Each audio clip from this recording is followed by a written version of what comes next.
नाही, मी तुम्हाला हे काय विचारतोय मग जाती धर्माबद्दल बोलू नये, पण एमआयएम हा जो पक्ष आहे तो प्रॉपर मुस्लिम समाजासाठी काम करणारा पक्ष आहे. मग तो मुस्लिम समाजासाठी काम करणारा एमआयएम असताना तुम्ही काँग्रेसला मतदान का करणार?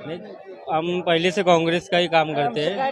हाँ, सगळे काम होते हैं आमचे। कैसा है हमारे ताई जो हमारे हर एक काम में हमारे साथ देती, हमारे जो भी तकलीफ रहेंगे कुछ भी काम नहीं हमारा ताबड़तोड़ लगेज करते हो क्या, तो मैं हमारे मुंह को वोट डालने या ताई को डालने एमआयएम हा पक्ष आहे, हा त्यांनी उमेदवार द्यायला पाहिजे का इथं? नाही तीन द्यायला नको आहे. त्यांनी दिले की त्याने काय बीजेपीलाच फायदा व्हायला त्याचा सगळं. हा जातीभेदभाव वाढवलाय त्यांनी, नाही दिले तर चांगलं आहे आमच्या हिशोबाने. एमआयएम नाही द्यायला पाहिजे. हा नाही. एमआयएम काय करायला पाहिजे आता? एमआयएमला उभारण नाही पाहिजे, थांबणार सुद्धा नाही. आता मत डिवाइड पण होणार आहे. माणसं लय अति हुशार झाली ती, आपलं मत वाया घालणार नाहीत या वर्षी. बरोबर. लोक ह्या वेळेस मग एमआयएम पेक्षा काँग्रेसला मतदान करतील असं वाटतं? काँग्रेसला जे कोणाचं आहे ते, पण मतदान तर काँग्रेसला होणार. मतदान काँग्रेसला होईल असं वाटतं.